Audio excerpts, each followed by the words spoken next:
Hi, this is Alex from Groovy Entertainment. Today we got another book and record to play for you. Today's book is She-Ra, Princess of Power, The Crystal Castle from 1986. So let's get started. Hi everyone, I'm She-Ra. Welcome to your Princess of Power read-along book. Every time you hear this sound, it means it's time to turn the page in your storybook. Now, if you are ready, we will start the story, The Crystal Castle. Don't forget to turn the page every time you hear the sound. Okay? Now let's begin. The Crystal Castle is the most magical spot on all Etheria. It is located at the very top of a gigantic mountain, which stands at the edge of the Kingdom of Bright Moon. In the castle are gathered all the forgotten secrets of the first ones, Etheria's founders. Sometimes, when I am troubled, I go there to ask advice from Queen Angela, the mother of my friend, and Adora's Glimmer. Neither Angela nor Glimmer knows that Adora and I are really the same person.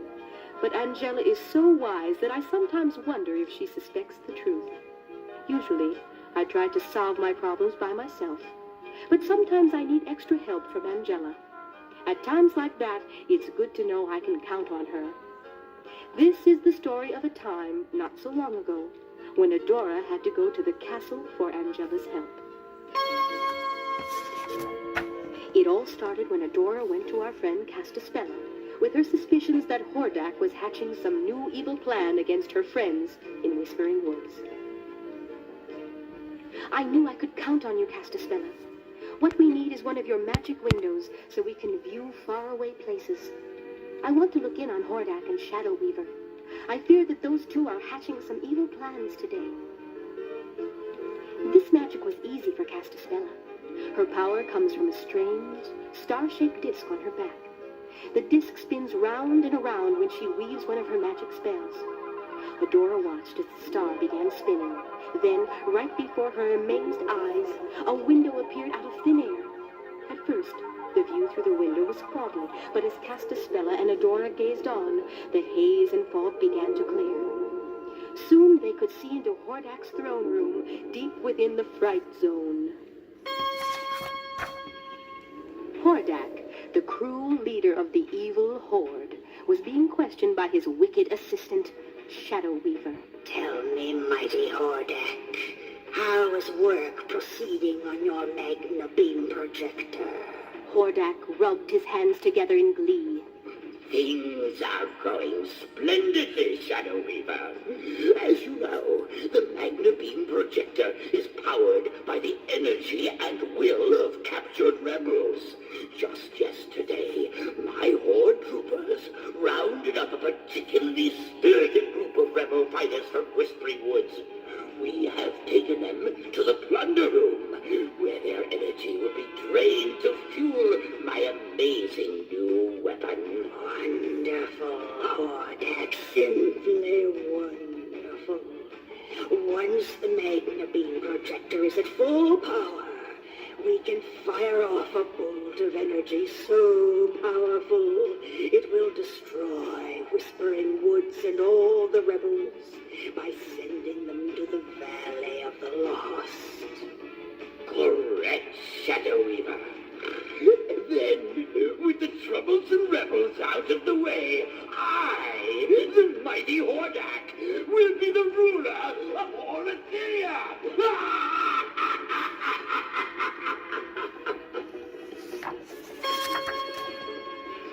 Shadow Weaver saw only one problem. Tell me, Hordak, what about She-Ra?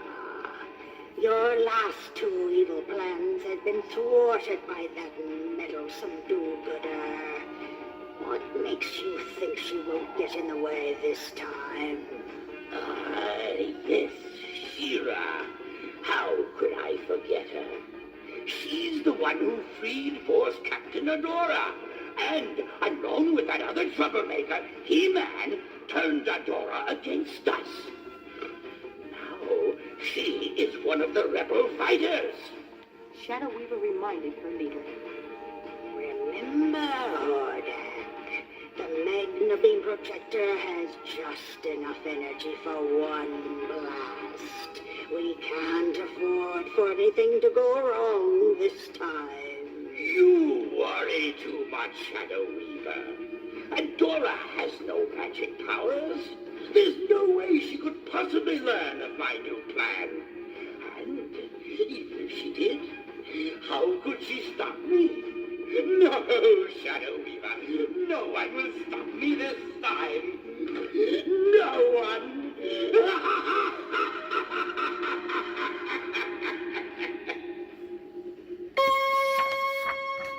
Castaspella and Adora watched all this through the magic window. Once they had seen all they needed to see, Adora turned to Castaspella and spoke. "Oh, that Hordak really burns me up! The nerve of him! Draining the energy from our brave rebels to fuel his Magna Beam Projector! Well, we won't let him get away with it, will we, Castaspella? If Hordak were to take over all Etheria, the light and laughter would leave this world forever. We can never let that happen."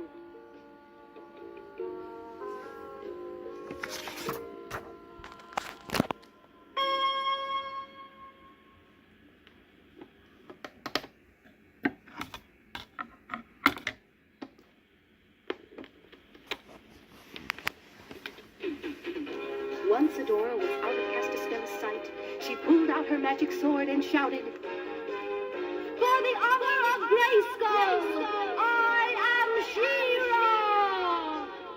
Bright sparks flew everywhere as I, She-Ra, felt my amazing powers grow stronger and stronger. A few seconds later, the transformation was complete. I had changed from Adora into She-Ra, Princess of Power. My horse Spirit was transformed too.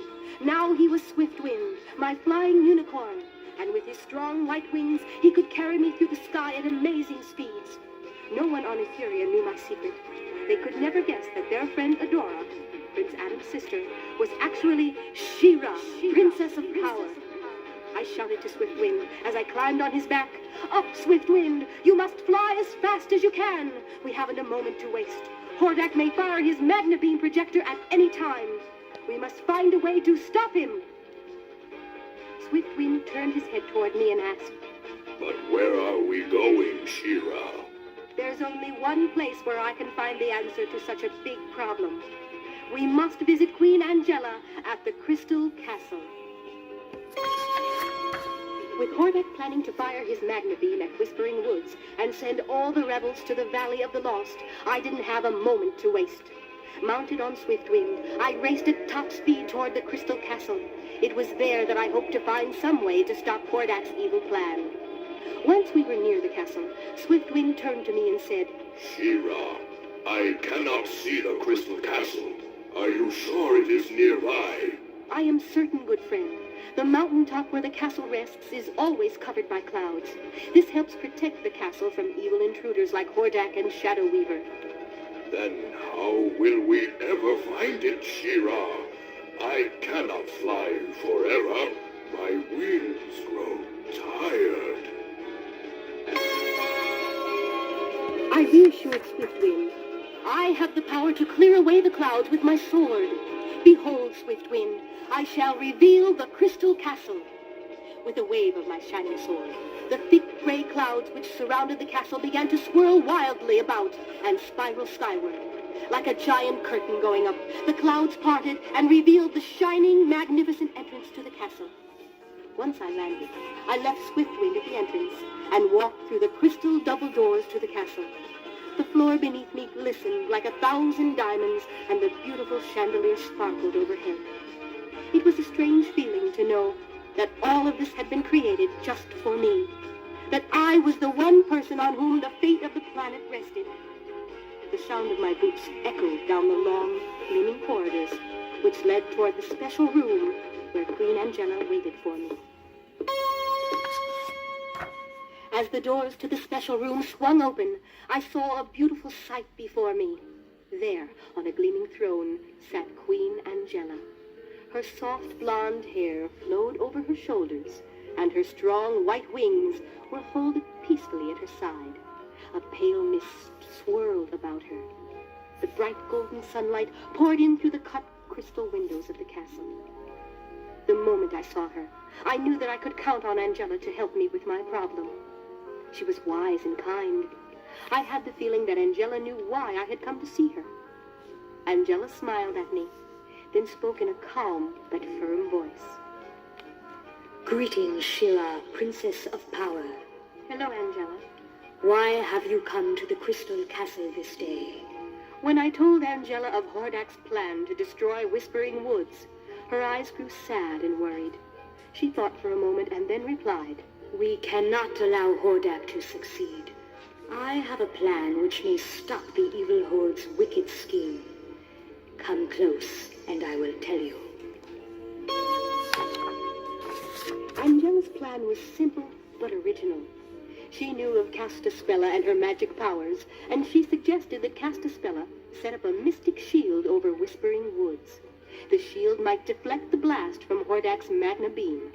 Angela hoped that her plan would work, but she could not be certain.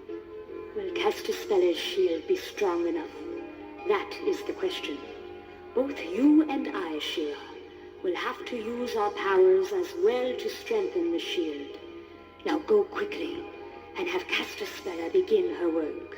Hordak's attack could come at any minute. Angela was wise when she told me to hurry, for Hordak's attack came sooner than we had expected. Fire the Magna Beam Projector! Now! Castaspella projected the magic shield just in time. It glittered like a giant bubble and covered the entire Whispering Woods. On the far horizon, we could see the bright flash of the magna beam as it roared out of the fright zone toward our home. To give the shield extra strength, I held my sword overhead and projected all my power through the sword and into the shield. The shield grew brighter and stronger, just as the bolt of energy struck it. For one terrible moment, everyone in Whispering Woods closed their eyes in fear. There was an enormous explosion and a blinding flash. When we looked again, we saw a wonderful sight. I cried out, "Look, Castaspella! Your shield worked! The magna beam bounced off the shield and is headed back into the fright zone." Hordak is in for a big surprise when his magna beam lands right in his own backyard. It serves him right. So thanks to the help of Angela and the Crystal Castle, Whispering Woods was safe from Hordak once more.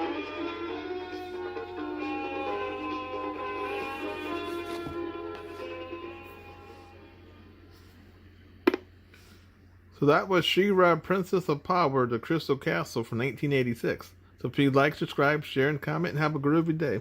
And our next book will be Care Bears, The Mystery of the Missing Dreams.